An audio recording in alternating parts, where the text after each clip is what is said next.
భవత్ media news కి స్వాగతం. Bulletin లో ముందుగా హెడ్లైన్స్.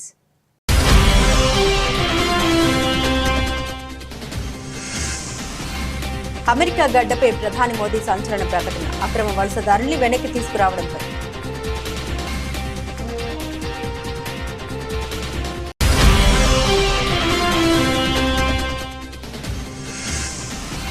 అమెరికాలో 10,000 మంది కార్మికులను తొలగించిన ట్రంప్ సర్కార్ కీలక నిర్ణయం తీసుకున్న ఎలన్ మస్క్.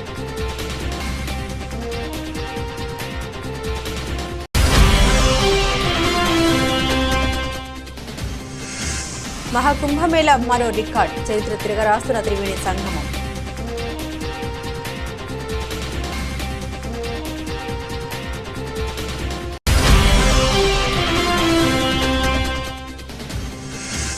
భారత స్టాక్ మార్కెట్పై బేర్పాటు, వరుసగా 8వ రోజు నష్టాలు. ప్రామాణిక ఈక్విటీ సూచీలు.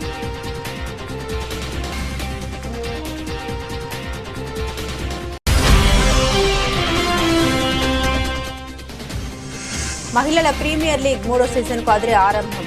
అద్వితీయ ఆట తీరుతో ఆకట్టుకుంటున్న defending champion royal challengers Bengaluru. ప్రధాని నరేంద్ర మోదీ అమెరికాలో పర్యటించారు. ఈ సందర్భంగా ఆ దేశ అధ్యక్షుడు డొనాల్డ్ ట్రంప్తో భేటీ అయ్యారు. వీరి భేటీలో ఇరు దేశాలకు సంబంధించి పలు వాణిజ్య, రక్షణ రంగానికి చెందిన అంశాలపై చర్చ జరిగింది. 2 దేశాల మధ్య వాణిజ్య లోటు భర్తీ చేసేలా అమెరికా నుండి మరింత చమురు గ్యాస్ కొనుగోలు చేసేలా 2 దేశాల మధ్య ఒప్పందం కుదిరింది. భారత రక్షణ రంగాన్ని మరింత బలోపేతం చేసేలా అమెరికా నుండి మిలిటరీ ఉత్పత్తుల విక్రయాలను పెంచుతామని ట్రంప్ పేర్కొన్నారు. అయితే ట్రంప్ మోదీ మీడియా సమావేశంలో సంయుక్తంగా పాల్గొని మాట్లాడారు. ఈ సందర్భంగా అమెరికాలోని అక్రమ వలసదారుల పట్ల డొనాల్డ్ ట్రంప్ వ్యవహరిస్తున్న తీరుపై ప్రధాని మోదీ ప్రస్తావించారు. అమెరికా అధ్యక్షుడిగా డొనాల్డ్ ట్రంప్ రెండోసారి బాధ్యతలు చేపట్టిన నాటి నుండి సరైన పత్రాలు లేకుండా అమెరికాలో అక్రమంగా నివసిస్తున్న వలసదారులపై ఉక్కుపాదం మోపుతున్నారు.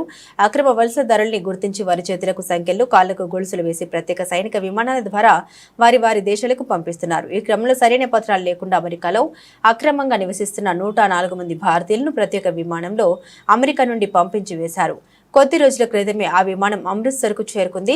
ఫిబ్రవరి 15న అక్రమ వలసదారులతో కూడిన మరో అమెరికా సైనిక విమానం అమృత్సర్కు రాబోతున్నట్లు సమాచారం. అమెరికా లేఖల ప్రకారం చట్టపరమైన పత్రాలు లేకుండా దాదాపు 18,000 మంది భారతీయులు అమెరికాలో నివసిస్తున్నారు.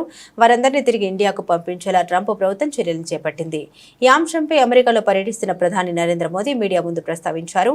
ఒక దేశంలోకి చట్టవిరుద్ధంగా ప్రవేశించిన వారికి అక్కడ నివసించే హక్కు లేదని ప్రధాని నరేంద్ర మోదీ అన్నారు. చట్టవిరుద్ధంగా అమెరికాలో నివసిస్తున్న భారతీయుల్ని స్వదేశానికి తీసుకొస్తామని తెలిపారు. అమెరికాలో అక్రమంగా నివసిస్తున్న భారతీయులను స్వదేశానికి తీసుకొస్తాం. మానవ అక్రమ రవాణాను అడ్డుకోవడానికి ప్రయత్నాలు జరగాల్సి ఉంది.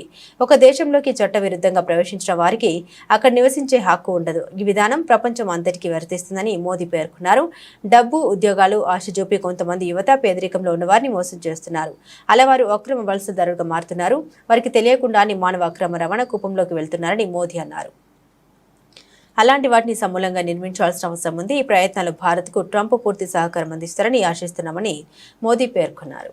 అమెరికాలో ఉద్యోగాల కోత మొదలైంది. ప్రభుత్వ ఖర్చుల్ని తగ్గించుకోవడంలో భాగంగా అధ్యక్షుడు డొనాల్డ్ ట్రంప్, ఆయన సలహాదారు డోజ్ చీఫ్ ఎలన్ మస్క్ నిర్దాక్షిణ్యంగా వ్యవహరిస్తున్నారు. ఇప్పటికే 75,000 మందికి స్వచ్ఛందంగా ఉద్యోగ విరమణ చేయాలని ఆదేశాలు జారీ చేసిన ట్రంప్ సర్కార్ తాజాగా వివిధ ఏజెన్సీల్లో పనిచేస్తున్న 9,500 మందికి పైగా కార్మికులపై వేటు వేసింది. తొలగింపులకు గురైన వారిలో ఫెడరల్ భూముల వ్యవహారాలు చేసే కార్మికులు, మిలిటరీ ప్రముఖుల కేర్ పనులు చేసే ఉద్యోగులు ఉన్నారు. అదేవిధంగా ఇంటీరియర్ డిపార్ట్మెంట్లో ఎనర్జీ, వెటరన్స్ అఫైర్స్, వ్యవసాయం, హెల్త్ అండ్ హ్యూమన్ సర్వీసెస్ ఉద్యోగులు ఉన్నట్టు తెలుస్తుంది. కాగా ఫెడరల్ ఏజెన్సీలన్నింటినీ అమెరికా వదిలించుకోవాల్సిన సమయం వచ్చేసిందని ఇప్పటికే ఎలన్ మస్క్ ప్రకటించారు. ప్రభుత్వ పనితీరును సమూలంగా పునర్వ్యవస్థీకరించడంలో భాగంగా ఈ చర్య తప్పదని స్పష్టం చేశారు. వృధా ఖర్చుల తగ్గింపు, సామర్థ్య పెంపు కోసం ఏజెన్సీల సామూహిక మూసివేతలు తప్పవన్నారు. ఇందులో భాగంగా ఫెడరల్ వర్క్స్ ఫోర్స్ లో పరిమాణాన్ని తగ్గించేందుకు ప్రొబేషనరీ ఏడాది కంటే తక్కువ అనుభవం ఉన్న ఉద్యోగులను తొలగించాలని మస్క్ ఆదేశాలు జారీ చేశారు. అన్ని విభాగాల్లో ప్రొబేషనరీ ఉద్యోగులను తొలగించాలని ఏజెన్సీలకు స్పష్టం చేశారు. అయితే ఉద్యోగాల కోతలు విధించే వాటిలో law enforcement, national security, immigration విభాగాలకు ఎగ్జిక్యూటివ్ ఆర్డర్లో మినహాయింపు ఇచ్చారు. పోస్టల్ సేవలు మినహాయించి అమెరికాలో దాదాపు 23 లక్షల మంది ప్రభుత్వ ఉద్యోగులు ఉన్నారు. వీరంతా వివిధ ఏజెన్సీలో పనిచేస్తున్నారు. ఫెడరల్ శ్రామిక శక్తిలో భద్రతా సంబంధిత ఏజెన్సీలు ఎక్కువగా భాగాన్ని కలిగి ఉన్నాయి. కానీ అమెరికా వ్యాప్తంగా లక్షలాది మంది ప్రజలు మాజీ సైనికుల ఆరోగ్య సంరక్షణను, వ్యవసాయాన్ని పర్యవేక్షించడం, ప్రభుత్వ బిల్లులు చెల్లించడం వంటి ఇతర ఉద్యోగాల్లో పనిచేస్తున్నారు. అమెరికాలో ప్రభుత్వ ఉద్యోగుల సంఖ్యను తగ్గించేందుకు ఇప్పటికే ట్రంప్ బయౌట్ ప్యాకేజీతో ఆఫర్ ప్రకటించారు. దీని కింద ఫిబ్రవరి 6లోగా ఉద్యోగాలు స్వచ్ఛందంగా వదులుకున్న వారికి 8 నెలల జీతం ఇస్తామని తెలిపారు. అయితే ఈ విషయంలో ఫెడరల్ కోర్టులో ట్రంప్కు ఎదురుదెబ్బ తగిలింది. బయౌట్ ఆఫర్ను ఫెడరల్ కోర్టు న్యాయమూర్తి నిలిపివేశారు. ప్రయాగ్రాజ్లోని గంగా, యమున, సరస్వతి నదుల సంగమ స్థానంలో శుక్రవారం అంటే ఫిబ్రవరి 14వ తేదీన ఒక్కరోజే 92 లక్షల మందికి పైగా భక్తులు పుణ్య స్నానాలు చేశారని పేర్కొంది. భారత్, చైనాలు మినహా మిగతా దేశాల జనాభా కంటే ఈ సంఖ్య ఎక్కువ. America, Russia, Indonesia, Brazil, Pakistan, Bangladesh లాంటి దేశాల జనాభా కూడా 50 కోట్ల కంటే తక్కువే అని ఉత్తరప్రదేశ్ సర్కార్ తెలిపింది. ఫిబ్రవరి 26 వరకు మహాకుంభమేళ కొనసాగనుంది. ఇప్పటి వరకు మరిన్ని కోట్ల మంది భక్తులు పుణ్యస్నానాలు ఆచరించనున్నారు. ఇందుకోసం ఉత్తరప్రదేశ్ ప్రభుత్వం అన్ని రకాల ఏర్పాట్లు చేసింది. జనవరి 29వ తేదీన త్రివేణి సంగమంలో తొక్కిసలాట ఘటన జరగగా పలువురు భక్తులు చనిపోయారు.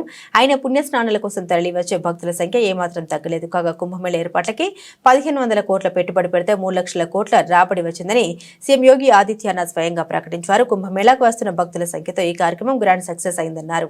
మహారాష్ట్ర ముఖ్యమంత్రి దేవేంద్ర ఫడ్నవీస్ తన సతీమణి అమృత ఫడ్నవీస్ కుమార్తె దివిజలతో కలిసి ప్రయాగ్రాజ్లోని త్రివేణి సంగమంలో పుణ్య స్నానాలు చేశారు. మహాకుంభమేళలో భక్తుల కోసం అద్భుతమైన ఏర్పాట్లు చేశారని దేవేంద్ర ఫడ్నవీస్ తెలిపారు. ఇందుకు గాను ఉత్తరప్రదేశ్ ముఖ్యమంత్రి యోగి ఆదిత్యనాథ్కు ఆయన అభినందన తెలిపారు. మహాకుంభమేళాకు వస్తున్న ప్రతి భక్తుడు సంతోషంగా ఉన్నాడు. భారీ సంఖ్యలో భక్తుల రాకతో ఈసారి మేళ సరికొత్త రికార్డు సృష్టించిందని దేవేంద్ర ఫడ్నవీస్ తెలిపారు. మహాకుంభమేళలో ఇంత చక్కటి ఏర్పాటు చేసినందుకు మేం సీఎం యోగికి ధన్యవాదాలు తెలిపారు. తదుపరి కుంభమేళ మహారాష్ట్రలోని నాసిక్లో జరుగుతుంది. దాన్ని కూడా ఇదే విధంగా విజయవంతం చేయడంపై మేం ఫోకస్ పెడతామన్నారు దేవేంద్ర ఫడ్నవీస్ సతీమణి అమృత ఫడ్నవీస్.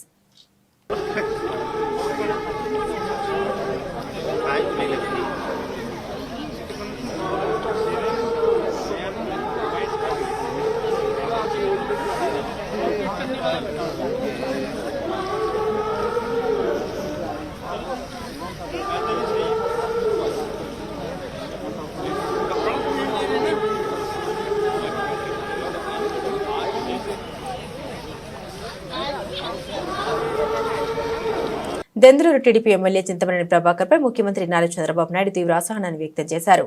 చింతమనేని దుర్భాషల వీడియో ఒకటి సోషల్ మీడియాకి ఎక్కడంతో చంద్రబాబు ఆగ్రహం వ్యక్తం చేశారు. మనం అధికారంలో ఉన్నామని ఇలా సహనం కోల్పోయి వ్యవహరించడం తగదని హితో పలికారు. భవిష్యత్తులో ఇలాంటివి జరగకుండా చూసుకోవాలని తెలిపారు. ఇంతకీ ఏం జరిగిందంటే ఓ వివాహ కార్యక్రమానికి వెళ్లిన చింతమనేని కారుకు మాజీ ఎమ్మెల్యే అభయ చౌదరి కారు అడ్డుగా ఉండడం వివాదానికి దారితీసింది. ఈ గొడవ గురించి చంద్రబాబుకు వివరించేందుకు చింతమనేని నిన్న మంగళగిరిలోని టీడీపీ కార్యాలయానికి వెళ్లారు. వైసీపీ నేతలు కావాలని రెచ్చగొట్టేలా ప్రవర్తించారు. ఆయన చంద్రబాబుకు ఫిర్యాదు చేశారు. ఈ నేపథ్యంలో చంద్రబాబు ఇలా స్పందించారు. నిన్న గన్నవరం మాజీ శాసనసభ్యుడు వంశీ గారిని అరెస్ట్ చేస్తే వైఎస్ఆర్ పార్టీ వాళ్ళు అక్రమంగా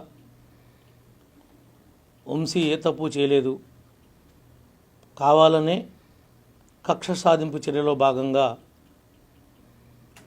వంశీని అరెస్ట్ చేశారు అని మాట్లాడుతున్నారు. అంటే వంశీ ఏ తప్పు చేయకోకుండానే తెలుగుదేశం పార్టీ గన్నవరం కార్యాలయం తగలబడిందా, ధ్వంసమైందా, లేదంటే మాకు మేమే పెట్టుకుని వంశీ మీద నెట్టడం జరిగిందా? ఈ విషయాలన్నీ ఆ రోజున మీరు అధికారంలో ఉన్నప్పుడు మీ అధికారాన్ని అడ్డం పెట్టుకుని తప్పించుకోవడానికి ప్రయత్నం చేశారు. మీకు అలవాటు, ముఖ్యంగా వైఎస్ఆర్ పార్టీ నాయకులకి, కార్యకర్తలకి, వాళ్ళ మాజీ శాసనసభ్యులకి, ఇప్పుడున్న శాసనసభ్యులకి, ఇప్పుడున్నటువంటి రాష్ట్ర అధ్యక్షుడికి ఆయన స్కూల్లో నేర్చుకున్నటువంటి విద్యలే ఇవన్నీ. మీకు అక్రమ కేసులు పెట్టడం,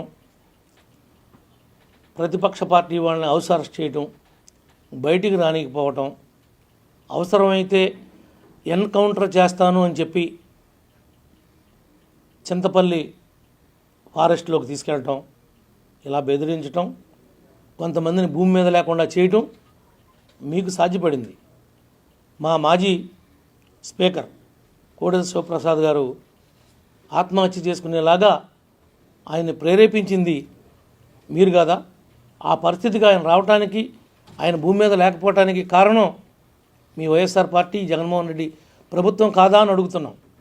ఆ రోజున మాకు జరిగితే ఒకటి, ఈ రోజున చేసిన నేరానికి, చేసినటువంటి తప్పుకి ఈ రోజున వంశీని పెట్టారు, రేపొద్దున కొడాల నానిని పెడతారు, ఎల్లుండి ఇంకొకరిని పెడతారు, అవటాలను ఇంకొకరిని పెడతారు.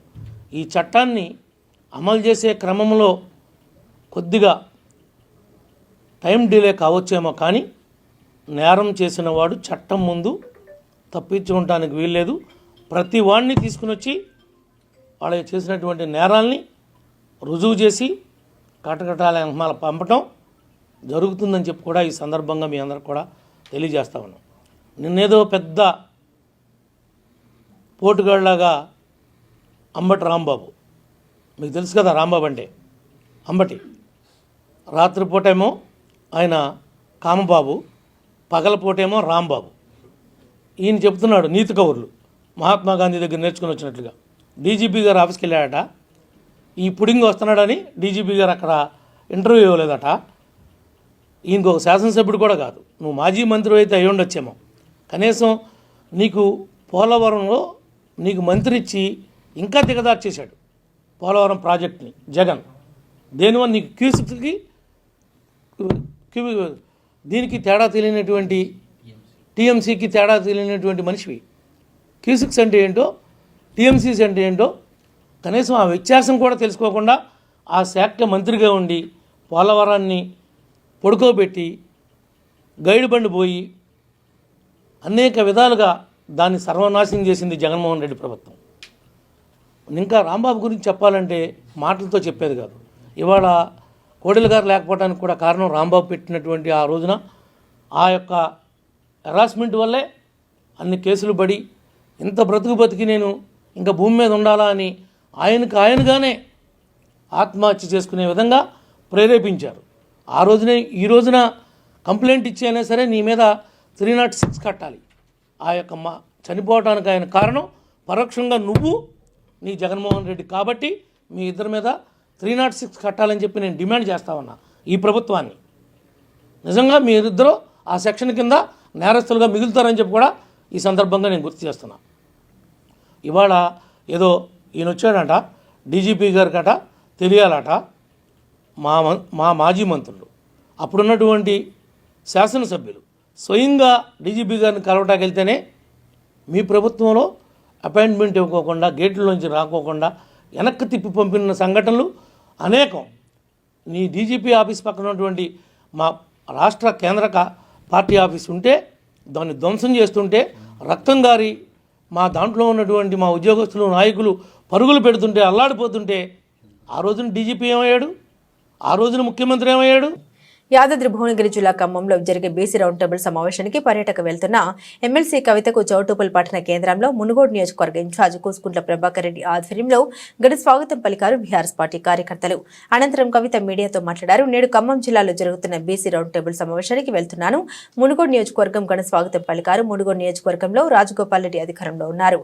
ఈ ప్రాంత ట్రిబుల్ ఆర్ రైతులు చాలా ఇబ్బందులు పడుతున్నారు. ట్రిబుల్ ఆర్ రైతులకు గతంలో ముఖ్యమంత్రి రేవంత్ రెడ్డి అండగా ఉంటారని తెలిపారు. ఈరోజు ఖమ్మం జిల్లాలో జరుగుతున్నటువంటి బీసీ రౌండ్ టేబుల్ సమావేశానికి హాజరవడానికి వెళ్తూ మార్గం మధ్యలో మరి మునుగోడు నియోజకవర్గంలో చౌటుప్పల్ మండలంలో మా నాయకులను అందరినీ కూడా కలవడానికి ఆగడం జరిగింది. ఇక్కడ మునుగోడు మండలంలో మరి కాంగ్రెస్ పార్టీ నుండి రాజగోపాల్ రెడ్డి గారు అధికారంలో ఉన్నారు, వారు ఎమ్మెల్యేగా ఉన్నారు. ఇక్కడ ముఖ్యమంత్రి గారు ఆనాడు వచ్చి ట్రిపుల్ ఆర్ సమస్యనే లేకుండా చేస్తా, నేను మమ్మల్ని గెలిపించండి, మేము ఎటువంటి ఇబ్బంది లేకుండా ట్రిపుల్ ఆర్ని మీ గ్రామాల నుంచి వెళ్లకుండా చేస్తామని చెప్పిండ్రు. కానీ గెలిచి 14 నెలలు అవుతున్న ట్రిపుల్ ఆర్ కి సంబంధించినటువంటి బాధితులకు ఎవరికైతే ముఖ్యమంత్రి గారు మాట ఇచ్చారో ఇంతవరకు వాళ్ళు 2000 మంది పైచిలుకుతో కలెక్టరేట్ ముట్టడి చేసినా కూడా కనీసం వాళ్ళని పిలవడం కానీ మాట్లాడడం కానీ చేయకపోవడం అన్నది దారుణం. మీరు ఇచ్చినటువంటి మాటకు నిలబడి గౌరవ ముఖ్యమంత్రి గారు తక్షణమే ట్రిపుల్ ఆర్ బాధితులను పిలిపించుకొని మాట్లాడి వారి సమస్య పరిష్కరించవలసిందిగా నేను డిమాండ్ చేస్తా ఉన్నాను. రాజగోపాల్ రెడ్డి గారు ఈ విషయంలో చొరవ తీసుకోవాలని కూడా మేము డిమాండ్ చేస్తా ఉన్నాం. మరి మునుగోడులో ఉన్నటువంటి అందరికీ కూడా విజ్ఞప్తి చేసేది ఒకటే, తెలంగాణ రాష్ట్రం తెచ్చుకున్నదే, అందరూ బాగుండాలి, అందరం కూడా చక్కగా ఉండాలనే విషయంలోనే. కాబట్టి ఇవాళ బీఆర్ఎస్ పార్టీ మీ అందరి పక్షాన కూడా నిలబడి పోరాటం చేస్తా ఉన్నది. Thank you. జై తెలంగాణ.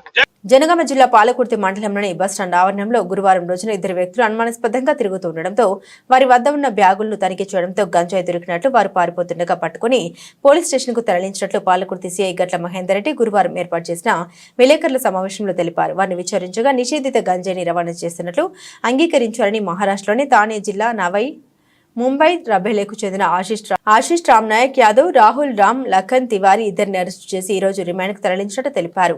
వీరిద్దరూ నవీన్ ముంబైలోని మోతిటెక్ అనే ప్రైవేట్ కంపెనీలో పనిచేస్తుండగా ఎక్కువ డబ్బు సంపాదించాలని అత్యాశతో మహారాష్ట్రలోని తానే జిల్లా నవీ ముంబై రబేలేకు చెందిన ఆశిష్ రామ్ నాయక్ యాదవ్, రాహుల్ రామ్, లఖన్ తివారీ ఇద్దరిని అరెస్టు చేసి ఈ రోజు రిమాండ్ కు తరలించినట్టు తెలిపారు. వీరిద్దరూ నవీన్ ముంబైలోని మోతిటెక్ అనే ప్రైవేట్ కంపెనీలో పనిచేస్తుండగా ఎక్కువ డబ్బు సంపాదించాలని అత్యాశతో ఒరిస్సా రాష్ట్రంలోని భువనేశ్వర్ కు వెళ్లి 1.80 లక్షల విలువ గల 31.7 కిలోల 16 గంజాయి ప్యాకెట్లు కొనుక్కుని రైలు ముంబైకి తిరిగి వస్తున్న క్రమంలో వరంగల్ పోలీసులు రైలు తనిఖీలు చేస్తుండగా వారు గమనించి ట్రైన్ దిగి నేరుగా వరంగల్ బస్టాండ్కి వెళ్లి బస్సు ఎక్కి పాలకుర్తికి వచ్చినట్టు తెలిపారు. వారి వద్ద 31.7 కిలోల గంజాయి, 2 మొబైల్ ఫోన్లను స్వాధీనం చేసుకున్నట్టు తెలిపారు. పోలీస్ స్టేషన్ పరిధిలో నమ్మదగిన సమాచారం మేరకు పాలకుర్తి ఎస్ఐ పవన్ కుమార్ తన సిబ్బందితో పాలకుర్తి బస్టాండ్లో ఇద్దరు వ్యక్తులు అనుమానాస్పదంగా కనబడుతున్నారు అనే సమాచారం మేరకు SI Pavan Palakurthi police station నుండి తన సిబ్బందితో మరియు పంచులతో బయలుదేరి పాలకుర్తి బస్టాండ్కి వెళ్ళి అనుమానాస్పదంగా ఉన్న ఇద్దరు వ్యక్తులను విచారించి వారి వద్ద నుంచి 31 కిలో 700 గ్రాముల దగ్గర 32 కిలోల గాంజాను వారి వద్ద నుంచి సీజ్ చేయడం జరిగింది. ఆ ఇద్దరు వ్యక్తుల పేర్లు ఆశిష్ రామ్ నాయక్ యాదవ్ అలియాస్ పాల్కే, అదేవిధంగా రెండో వ్యక్తి పేరు రామ్లఖన్ తివారీ అలియాస్ రాహుల్, రామ్లఖన్ తివారీ అలియాస్ పాండ్య. వీళ్ళిద్దరు మహారాష్ట్రకు చెందిన నవీ ముంబైలోని థానే డిస్టిక్ చెందినవారు. రెబెలి అనే ప్రాంతంలో ఒక ప్రైవేట్ కంపెనీలో రోజువారీ కూలీ పనులు చేస్తూ ఉంటారు. ఈ క్రమంలో వారు జలసరకు అలవాటు పడి సులువుగా డబ్బులు సంపాదించాలనే ఉద్దేశంతో వారితో పాటు పనిచేసే అన్ను అనే వ్యక్తి గాంజా సప్లై చేస్తున్నాడని తెలుసుకొని అతను భువనేశ్వర్ సిటీ ఒడిశా రాష్ట్రంకి వెళ్ళి అక్కడ అతని దగ్గర ఒక 16 ప్యాకెట్ల గాంజాను, అందాజా 32 కిలోల గాంజాను తీసుకొని వాళ్ళు ట్రైన్లో వస్తూ ట్రైన్ మార్గంలో వెళ్తే పోలీసులకు దొరుకుతారని మళ్ళీ వారు బస్సు మార్గం ద్వారా హైదరాబాద్కి వెళ్దామని పాలకుర్తి బస్ స్టాండ్లో వాళ్ళు వెయిట్ చేస్తున్నప్పుడు పట్టుకోవడం జరిగింది. ఈ కేసులో టోటల్ గాంజా యొక్క విలువ అందాజా 7,92,000 ఉంటుంది.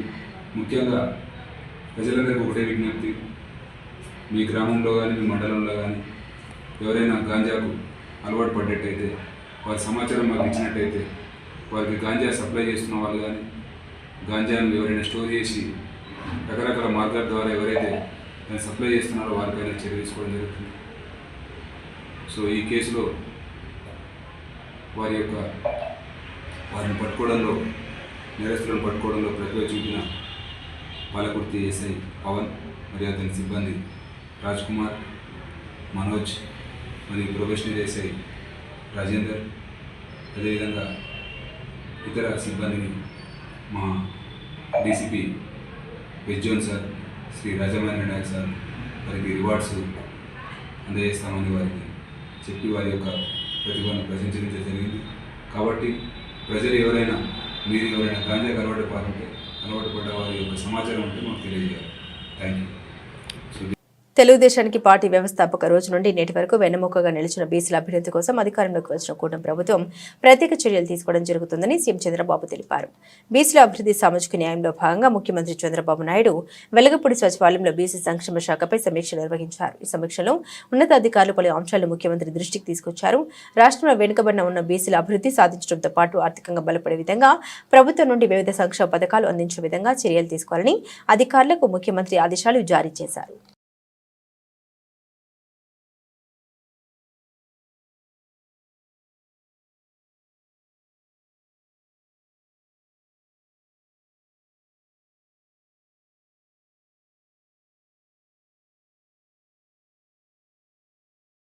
భద్రాద్రి కొత్తగూడెం జిల్లా భద్రాచలం శివారు ప్రాంతంలో పట్టణానికి ఆనుకుని ఉన్న ఆంధ్రాలో కలిసిన చాలా ఎకరాల ప్రభుత్వ భూములు గత కొంతకాలంగా ఆక్రమణకు గురయ్యాయి. చుట్టుపక్కల ప్రాంతాల్లోని గిరిజనులంతా ఆ భూముల్ని ఆక్రమించి గుడిసెలు నిర్మించుకున్నారు. ప్రభుత్వ అధికారులు చాలా కాలం నుండి భూములను ఖాళీ చేయాలని చెబుతున్నప్పటికీ వినకపోవడంతో ఈ రోజు అల్లూరు జిల్లా ఏటపాక మండల అధికారులు గుడిసెలు తొలగిస్తున్నారు. ప్రభుత్వ భూముల్ని ఆక్రమించి గుడిసెలు వేయడం ద్వారా గిరిజనులకు ఇతరులకు అనేక వివాదాలు జరుగుతున్నాయని ప్రజలెవరూ ప్రభుత్వ భూముల్ని ఆక్రమించవద్దని అధికారులు తెలుపుతున్నారు. గతంలో కూడా అక్కడ గిరిజనులు ప్రభుత్వ భూముల్ని ఆక్రమించి గుడిసెలు వేసుకున్న నేపథ్యంలో ఆ మండల అధికారులు గుడిసెలను తొలగించి ప్రభుత్వ భూముల్ని స్వాధీనం చేసుకున్నారు. అయినప్పటికీ మళ్లీ గిరిజనులు అదేవిధంగా ప్రభుత్వ భూములు గుడిసెలు వేయడంతో అధికారులు ప్రొక్లైన్ల సహాయంతో గుడిసెల్ని తొలగించారు.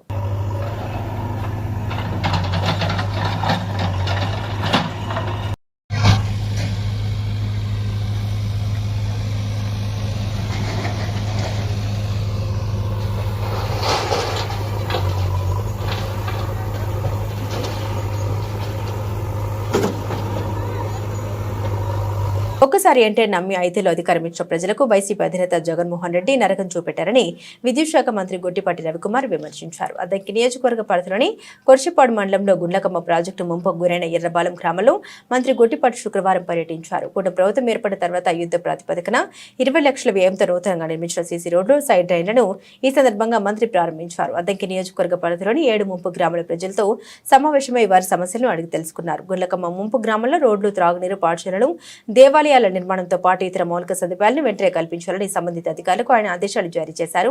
ముంపు గ్రామాల నిర్వాసితులకు ఎప్పుడు ఏ అవసరం వచ్చినా తాను అండగా ఉంటామని మంత్రి గొట్టిపాటి హామీ ఇచ్చారు. ముఖ్యమంత్రి చంద్రబాబు నాయుడు నేతృత్వంలోని కూటమి ప్రభుత్వం ముంపు గ్రామాలను ఆదుకుంటుందని హామీ ఇచ్చారు. పట్టభద్రుల నిరుద్యోగులు యువత భవిష్యత్తుకు పునాదిని అవుతానని కరీంనగర్, నిజామాబాద్, ఆదిలాబాద్, మెదక్ పట్టభద్రుల బహుజన సమాజ్ పార్టీ ఎమ్మెల్సీ అభ్యర్థి డాక్టర్ పులి ప్రసన్న హరికృష్ణ అన్నారు. కరీంనగర్ ప్రెస్ భవన్లో ఏర్పాటు చేసిన మీడియా సమావేశంలో మాట్లాడారు. ఈ ఎన్నికల్లో వారు మానసిట్ కావాలని, అది ప్రసన్న హరికృష్ణ గెలుపుగా ఉండాలన్నారు. 25 ఏళ్లుగా విద్యార్థుల జీవితాలతో ఆడుకుని వారి తల్లిదండ్రులు ఫీజుల పేరుతో నిలువు దోపిడీ చేశారు. ఇప్పుడు కొత్త వెలుగు తీసుకొస్తామని మభ్యపెడుతూ పబ్బం గడుపుకోవాలని చూస్తున్నారన్నారు. బహుజన సమాజ్ పార్టీ రాష్ట్ర అధ్యక్షుడు మందా ప్రభాకర్, కరీంనగర్ జిల్లా అధ్యక్షుడు నల్లాల శ్రీనివాస్ తదితరులు పాల్గొన్నారు. ఇదే ప్రాసెస్ ఏదైతే ఉందో ఒక గ్రాడ్యుయేట్ ఎమ్మెల్సీ కొనసాగించాలి. ఏవైతే సమాజం లోపల పట్టభద్రులకు సంబంధించినటువంటి సమస్యలు ఉన్నాయో వీటిని ఒక నిర్మాణాత్మకమైనటువంటి రీతి లోపల ప్రభుత్వానికి తీసుకెళ్లాలి. ప్రభుత్వానికి సమస్యలను తీసుకెళ్లడమే కాదు, ఆ సమస్యకు సంబంధించినటువంటి డిఫరెంట్ డైమెన్షన్స్ లోపల సొల్యూషన్స్ కూడా ఇవ్వాలి, అడ్వైజెస్ ఇవ్వాలి, అదేవిధంగా సజెషన్స్ కూడా గ్రాడ్యుయేట్ ఎమ్మెల్సీ ఇవ్వాలి అనేటువంటి లక్ష్యంతో నేను పనిచేస్తున్నాను. వాస్తవానికి డాక్టర్ బిఆర్ అంబేద్కర్ గారి భారత రాజ్యాంగం లోపల పేర్కొన్నటువంటి ఆర్టికల్ 169 కూడా శాసన మండలి ఏర్పాటు కోణం లోపల ఇదే చెప్తుంది. అంటే విభిన్న రంగాలకు సంబంధించినటువంటి ఎవరైతే నిష్ణాతులు ఉన్నారో, అంటే టీచర్ రంగానికి సంబంధించినటువంటి టీచర్ సమస్యల పట్ల టీచర్ ఎమ్మెల్సీ, పట్టభద్రుల సమస్యలను ప్రభుత్వానికి రిప్రజెంట్ చేయడం కోసం ఈ పట్టభద్రుల ఎమ్మెల్సీ, అదేవిధంగా లోకల్ బాడీస్ యొక్క సమస్యలను రిప్రజెంట్ చేయడం కోసం లోకల్ బాడీ ఎమ్మెల్సీ, ఇట్లా రకరకాల ఎమ్మెల్సీ పదవులు మనకు శాసన మండలి వ్యవస్థ లోపల ఆర్టికల్ 169 ప్రకారం భారత రాజ్యాంగం లోపల పొందుపరచడం జరిగింది. మరి ఒక విద్యా వ్యవస్థకు సంబంధించినటువంటి వ్యక్తిగా, పట్టభద్రుల యొక్క సమస్యలు తెలిసిన వ్యక్తిగా, ఆ సమస్యల లోపల నేను మనస్ఫూర్తిగా భాగం అయినటువంటి వ్యక్తిగా, ఆ అనుభవం ఉన్నటువంటి వ్యక్తిగా ఈరోజు నా యొక్క నామినేషన్ దాఖలు చేయడం జరిగింది. సో నేనందరికీ కూడా ఈ 4 ఉమ్మడి జిల్లాల పట్టభద్రులందరికీ కూడా ఒకే మాట చెప్తున్నాను, మీ అందరినీ కూడా రిక్వెస్ట్ చేస్తున్నా, మీరు దయచేసి ప్రసన్న హరికృష్ణ ఈ పదవికి ఏబులా కాదా, వైసీపీ హయాంలో పిల్ల సైకో వంశీ బూతులు చేసిన సభ్య సమాజం తలెదించుకునేలా ఉన్నాయి. వంశీ అరెస్టుతో ఇంతకాలానికి తగిన శిక్ష పడిందని ప్రజలంతా అభిప్రాయపడ్డారు. ఎక్స్ లో పెద్ద సైకో ఈ పిల్ల సైకోకు మద్దతుగా పోస్ట్ పెట్టాడు. ఇప్పటికే వంశీ అగడలు భరించలేక ప్రజలే తగిన బుద్ధి చెప్పి ఓడించారు. వంశీ కొడాలి నాని బూతుల వల్ల కూడా నష్టం జరిగిందని వైసీపీ నేతలు చెబుతున్నారు.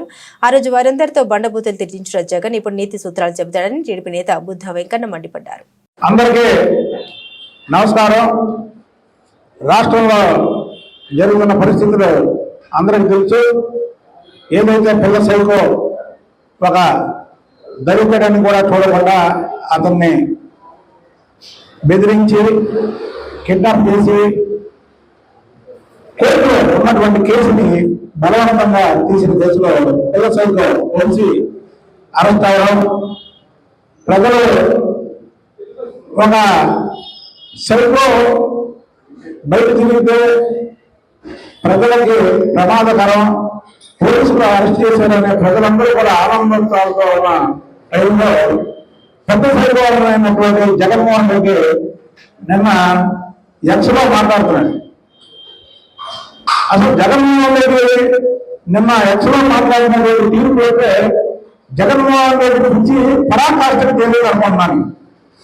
ఎందుకంటే జగన్మోహన్ వంశీ అనే వ్యక్తి గత కొన్ని రోజులుగా బంగారం ధర నేల విడిచి ఆకాశం దిశగా పయనిస్తుంది. దేశీయ మార్కెట్లో నిన్న తొలిసారి 10 గ్రాముల బంగారం ధర 89,000 మార్కును దాటేసింది. నిన్న ఒక్కరోజే 1300 పెరగడంతో 10 గ్రాముల 24 క్యారెట్ల బంగారం 89,400కు చేరుకుంది. ఈ నెల ప్రారంభంలో 85,000 మార్కును తాకిన పసిడి ధర 15 రోజుల్లోనే 90,000కు చేరుకోవడం గమనార్హం. హోల్సేల్, రీటైల్, నగర వ్యాపారాల నుండి డిమాండ్ పెరగడమే ధరల పెరుగుదలకు కారణమని బులియన్ వర్గాలు చెబుతున్నాయి. ఇక హైదరాబాద్ మార్కెట్లో 24 క్యారెట్ల 10 గ్రాముల బంగారం ధర 87,160గా ఉంది. 22 క్యారెట్ల పసిడి 79,900కు చేరుకుంది. ఇక వెండి ధర కూడా నిన్న కిలోకు 2,000 పెరగడంతో 4 నెలల గరిష్టాన్ని తాకుతూ ₹1,00,000కు చేరుకుంది. భారీ స్టాక్ మార్కెట్పై బేర్పాటు బిగించింది. ట్రంప్ సుంకాల పోటు తరలిపోతున్న విదేశీ సంస్థాగత పెట్టుబడులతో పాటు నిరాశజనకంగా త్రైమాసిక ఆర్థిక ఫలితాల కారణంగా ప్రామాణిక ఈక్విటీ సూచీలు వరుసగా 8వ రోజు నష్టాలు పయనించాయి. శుక్రవారం సెన్సెక్స్ 76,000, నిఫ్టీ 23,000 స్థాయిలను కోల్పోయాయి. సెన్సెక్స్ 199.76 పాయింట్లు క్షీణించి 75,939.21 వద్దకు జారుకుంది. నిఫ్టీ 102.15 పాయింట్ల నష్టంతో 22,929.25 వద్ద ముగిసింది. చిన్న మధ్య స్థాయి కంపెనీల ప్రాతినిధ్య సూచీలైన బీఎస్ఈ స్మాల్ క్యాప్ ఏకంగా 3.24%, మిడ్ క్యాప్ 2.59% నష్టపోయాయి. కాగా గడిచిన 8 ట్రేడింగ్ సెషన్లలో 2,644.6 పాయింట్లు, నిఫ్టీ 810 పాయింట్లు 3.41% పతనమయ్యాయి. 8 రోజుల్లో 25.31 లక్షల కోట్ల మార్కెట్ సంపద హరించుకుపోయింది. దాంతో బీఎస్ఈ నమోదిత కంపెనీల మొత్తం మార్కెట్ క్యాపిటలైజేషన్ 400.19 లక్షల కోట్లు డాలర్లు పడిపోయింది. మహిళా ప్రీమియర్ లీగ్ 3వ సీజన్కు అదిరే ఆరంభం. కీలక ఆటగాళ్లు గాయాలతో జట్టుకు దూరమైన defending champion royal challengers Bengaluru అద్వితీయ ఆట తీరుతో ఆకట్టుకుంది. గుజరాత్ జెయింట్స్ పై 202 పరుగుల రికార్డు చేతను సైతం మరో 9 బంతులు ఉండగానే ముగించింది. చివరిలో రిచా ఘోష్ 27 బంతుల్లో 7 ఫోర్లు 4 సిక్సర్లతో 64 నాట్అవుట్ బౌలర్లను చెడుగుడు ఆడేసుకుంది. శుక్రవారం జరిగిన ఈ మ్యాచ్లో ముందుగా బ్యాటింగ్కు దిగిన గుజరాత్ 20 ఓవర్లలో 5 వికెట్లకు 201 పరుగులు చేసింది. గార్డనర్ 37 బంతుల్లో 3 ఫోర్లు 8 సిక్సర్లతో 79 నాట్అవుట్, బెద్మోని 42 బంతుల్లో 8 ఫోర్లతో 56 అర్ధ సెంచరీలు సాధించారు. పేసర్ రేణుకా సింగ్ కు 2 వికెట్లు దక్కాయి. చేతుల్లో బెంగళూరు 18.3 ఓవర్లో 4 వికెట్లకు 202 పరుగులు చేసి గెలిచింది. ఎలిస్ పెర్వి 34 బంతుల్లో 6 ఫోర్లు 2 సిక్సర్లతో 57, కనుక ఆహుజా 13 బంతుల్లో 4 ఫోర్లతో 30 నాట్అవుట్ కీలక ఇన్నింగ్స్ ఆడారు. గవర్నర్ కు 2 వికెట్లు దక్కాయి. ప్లేయర్ ఆఫ్ ది మ్యాచ్ గా రిచా ఘోష్ నిలిచింది. బులెటిన్ ముగించే ముందు హెడ్లైన్స్ మరోసారి.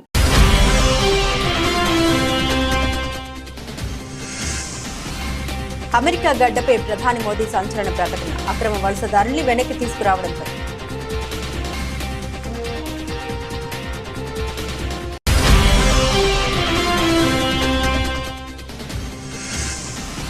అమెరికాలో 10,000 మంది కార్మికులను తొలగించిన ట్రంప్ సర్కార్, కీలక నిర్ణయం తీసుకున్న ఎలన్ మస్క్.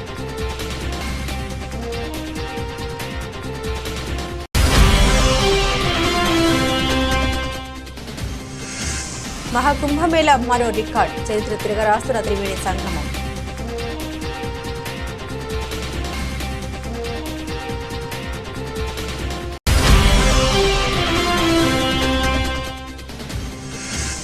భారత స్టాక్ మార్కెట్పై బేర్పాటు, వరుసగా 8వ రోజు నష్టాలు ప్రామాణిక ఈక్విటీ సూచీలు.